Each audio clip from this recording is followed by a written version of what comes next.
밤마다 화장실 가느라 자주 깨시나요? 이제 더는 참지 마십시오. 60세 이후 잦아지는 밤소변 문제는 단순히 노화 때문이 아닙니다. 제가 50년간 수많은 환자들을 진료하며 찾아낸 하루 만에 실천 가능한 방법을 오늘 이 자리에서 처음으로 말씀드립니다. 지금부터 제가 드리는 작은 변화 한 가지로 편안한 밤을 되찾을 수 있습니다. 제가 처음 환자를 본 건 20대 후반이었습니다. 그때는 몰랐습니다. 그 흔한 감기보다 밤에 화장실을 자주 간다는 이야기로 병원에 오시는 어르신이 이렇게 많을 줄은요. 시간이 흘러 70대가 넘은 지금 저 역시 그분들 입장이 되어보니 그 불편함이 얼마나 큰지 몸소 체감하게 됩니다. 밤에 한 번만 깨도 다음날 하루가 망가집니다. 2번, 3번 깨면 더 이상 잠을 잔 게 아닙니다. 서울 서대문구에 사시는 박종순 어르신 이야기입니다. 올해 74세입니다. 한 달 전 제 진료실에 오셨습니다. 밤에 4번은 꼭 깬다고 하셨습니다. 잠이 안 와서 누워만 있다가 다시 화장실. 그래도 덜 마시자니 목이 마르고 하루는 넘어질 뻔까지 하셨다고 했습니다. 이런 분들 정말 많습니다. 밤에 화장실 가려고 일어났다가 미끄러지거나 중심을 잃고 넘어지는 사고, 병원 응급실에서도 흔히 보는 일입니다. 그렇다면 왜 이런 일이 생길까요? 많은 분들이 밤소변 문제를 노화라고만 생각하십니다. 물론 나이 들면 방광이 예전 같지 않습니다. 하지만 제가 드리고 싶은 말씀은 따로 있습니다. 노화는 피할 수 없지만 밤소변은 줄일 수 있습니다. 그 비결은 하루 동안의 수분 리듬에 있습니다. 대부분의 어르신들은 낮에는 물을 거의 안 드시고 저녁 무렵부터 물이나 국, 과일을 몰아서 드십니다. 그러면 당연히 밤이 되면 방광이 일을 시작합니다. 몸은 자려고 하는데 방광은 활동을 시작합니다. 제가 알려드리는 첫 번째 방법은 바로 수분 분배입니다. 오전 7시부터 오후 2시 사이에 하루 물 섭취량의 70%를 드십시오. 오후 2시 이후에는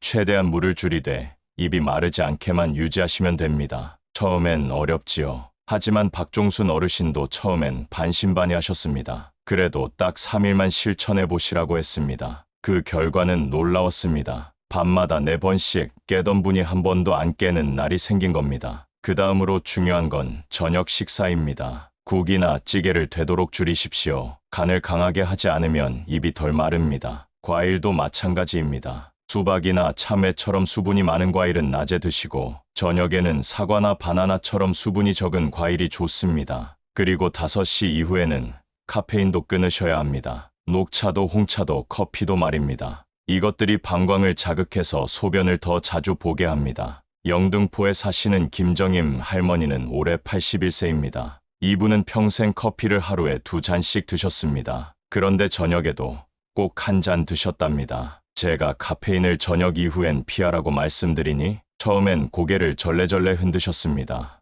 하지만 2주 지나고 다시 오셨을 때 밤에 2번 깨던 게 1번으로 줄었다고 정말 고맙다고 하셨습니다. 여기서 한 가지 더 말씀드립니다. 다리 부종입니다. 나이가 들면 심장이 다리 끝까지 피를 보내는 힘이 줄어듭니다. 그래서 하루 종일 걷거나 오래 앉아 있으면 다리에 물이 고입니다. 그게 밤이 되면 다시 위로 올라가면서 신장으로 가고 소변을 만듭니다. 그래서 다리가 자주 붓는 분은 저녁 식사 후 다리를 15분 정도 올리고 계십시오. 방석이나 베개를 다리 아래에 놓고 누워 계시면 됩니다. 그러면 다리에 고인 수분이 밤 되기 전에 빠져나가게 됩니다. 또 하나는 걷기입니다. 잠들기 3시간 전쯤 아주 가볍게 걷는 시간을 만들어 보십시오. 걸으면서 다리에 쌓인 수분을 순환시켜 주는 겁니다. 또한 걷기 운동은 장기적으로 방광 근육을 강화시켜 줍니다. 방광 근육이 강하면 소변을 오래 참을 수 있습니다. 그 외에도 밤에 자주 깨는 원인이 되는 것이 몇 가지 더 있습니다. 첫째는 약입니다. 고혈압 약이나 이뇨제 중에는 소변을 자주 보게 만드는 성분이 있습니다. 이 경우는 복용 시간을 낮으로 바꾸는 것이 도움이 될 수 있습니다. 물론 반드시 의사와 상의하셔야 합니다. 둘째는 수면의 질입니다. 얕은 잠을 자면 작은 자극에도 깨게 됩니다. 이 경우 소변이 원인이 아니라 수면 문제가 본질일 수 있습니다. 이럴 때는 자기 전 스마트폰 사용을 줄이고 방을 어둡고 조용하게 만들어 주셔야 합니다. 늦은 밤까지 TV를 보거나 환하게 켜놓고 주무시는 분들 많습니다. 이것도 깊은 수면을 방해합니다. 셋째는 혈당입니다. 당뇨가 있는 분은 혈당이 높을수록 밤에 자주 깨고 소변도 많습니다. 혈당 조절이 잘 안 되는 경우에는 식습관과 운동을 함께 봐야 합니다. 이 모든 걸 다 기억하기 어려우시겠지만 제가 한 가지로 정리해 드리겠습니다. 낮에 많이 마시고 저녁엔 덜 마시고 다리를 잠깐 올리고 살짝 걸으십시오. 이 네 가지만 지키셔도 분명히 변화가 생깁니다. 수원에 사시는 조복래 어르신은 79세입니다. 고혈압도 있고 당뇨도 있으신 분인데 밤마다 자다 6번씩 깨셨습니다. 아들이 어찌나 걱정을 했는지 저한테 데리고 오셨습니다. 그분은 제가 알려드린 방법을 2달간 꼬박 지키셨습니다. 지금은 밤에 한두 번 정도만 깬다고 하셨습니다. 표정이 얼마나 환해지셨는지 모릅니다. 이 영상을 보고 계신 분들 중에도 밤마다 깨어서 고생하시는 분들 많으실 겁니다. 어쩌면 화장실 가다 넘어진 적도 있으실 겁니다. 하지만 여기서 끝이 아닙니다. 밤 소변이 줄어들면 삶의 리듬 자체가 바뀝니다. 하루가 더 개운해지고 아침이 더 상쾌해집니다. 그 에너지가 다시 운동으로, 대화로, 가족과의 시간으로 이어집니다. 저는 이것이 단순히 화장실 문제를 넘어서 노년의 삶을 다시 회복하는 출발점이라 믿습니다. 구로구에 사시는 이만호 어르신은 82세입니다. 이분은 밤마다 깨는 일로 인해 부부 사이에도 갈등이 생겼다고 하셨습니다. 아내분이 깜짝깜짝 놀라 깨셨고 두 분 모두 제대로 잠을 자지 못해 하루 종일 피곤하셨다고 했습니다. 그런데 위에서 말씀드린 방법들을 꾸준히 실천하시고 나서 한 달이 채 지나기도 전에 달라졌다고 하셨습니다. 밤에 한 번 정도만 깨니 아내분도 웃음을 되찾으셨고 이제는 함께 아침 산책을 다니신다고 합니다. 그분의 마지막 말씀이 아직도 귀에 남아 있습니다. 이제 다시 부부가 같은 시간에 자고 같은 시간에 일어난다고요. 그게 얼마나 감사한 일인지 젊은 시절엔 몰랐다고 하셨습니다. 우리 몸은 작은 신호를 보내줍니다. 그 신호를 무시하면 결국은 큰 불편이 됩니다. 하지만 그 신호를 알아차리고 대응하면 삶의 질은 생각보다 훨씬 더 좋아집니다. 밤 소변 문제도 마찬가지입니다. 피할 수는 없지만 충분히 줄일 수 있고 그 결과 삶의 주도권을 다시 되찾을 수 있습니다. 그리고 여기에서 한 걸음 더 들어가 보겠습니다. 밤 소변이 단순히 불편함만을 초래하는 것이 아니라는 점을 아셔야 합니다. 이 문제가 반복되면 신체적 피로뿐 아니라 정신적인 우울감으로까지 이어질 수 있습니다. 실제로 제가 만난 많은 어르신들께서 밤에 자주 깨는 일로 인해 자신감을 잃고 낮에도 의욕이 떨어진다고 말씀하십니다. 하루의 시작이 밤에 있고 그 밤이 무너지면 낮이 함께 무너지는 것입니다. 충남 공주에 사시는 오정순 할머니는 76세입니다.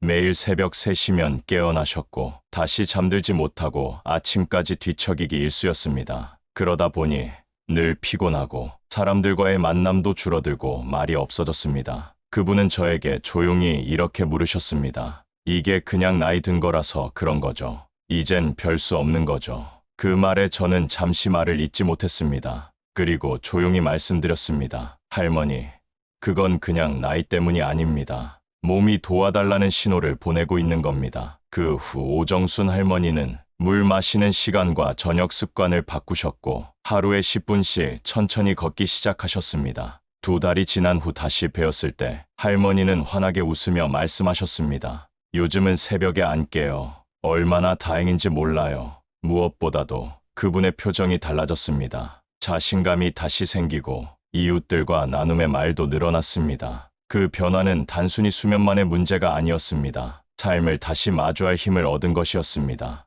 이처럼 밤 소변 문제는 단순한 생리적 증상이 아니라 우리 삶 전반에 영향을 미치는 문제입니다. 하지만 그렇기에 희망도 있습니다. 작은 변화 하나로도 삶이 달라질 수 있습니다. 지금 이 순간에도 주저앉고 싶은 어르신이 계시다면 꼭 말씀드리고 싶습니다. 지금부터라도 늦지 않았습니다. 단 하루만 실천해 보시고 그 내일이 바뀌는 걸 확인해 보십시오. 그리고 지금 이 순간에도 무릎 관절이 불편해 밤에 일어나기조차 힘든 분들이 계실 것입니다. 밤에 화장실을 다녀오다 낙상을 경험하고 그 이후로 공포감에 잠을 못 주무시는 분도 있습니다. 그럴수록 우리는 더 안전한 환경과 습관을 만들어야 합니다. 침실 조명은 은은한 간접등으로 바꾸시고 화장실 가는 길에 미끄럼 방지 매트를 깔아 두십시오. 손잡이를 설치하는 것도 좋습니다. 간단한 것 같지만 이 작은 변화들이 밤의 불안감을 줄여주고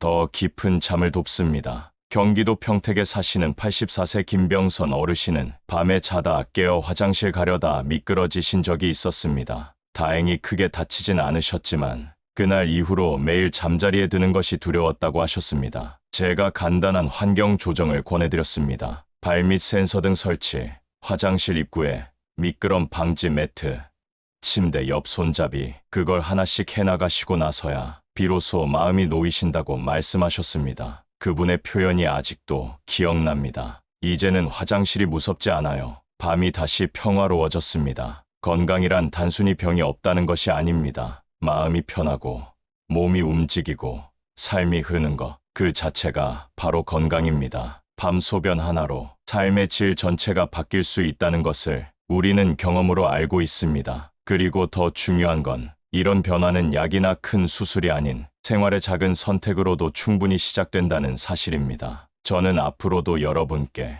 이런 작지만 강력한 변화의 씨앗들을 하나하나 소개해드릴 예정입니다. 이어서 들려드릴 이야기는 밤에 깨지 않고 숙면을 유도하는 호흡법과 방광을 강화하는 저녁 스트레칭입니다. 아무 도구 없이 집에서 누구나 할 수 있는 방법이니 꼭 실천해 보시기를 권해드립니다. 그리고 혹시 지금 이 영상을 보며 당신도 한때는 이런 증상으로 고생했지만 어떤 계기로 나아지게 되셨다면 그 경험을 댓글로 나눠주십시오. 여러분의 한 문장이 어쩌면 다른 분의 첫걸음이 될 수 있습니다. 우리 모두가 함께 만들어가는 건강한 밤, 건강한 삶, 그 여정의 길목에서 또 뵙겠습니다.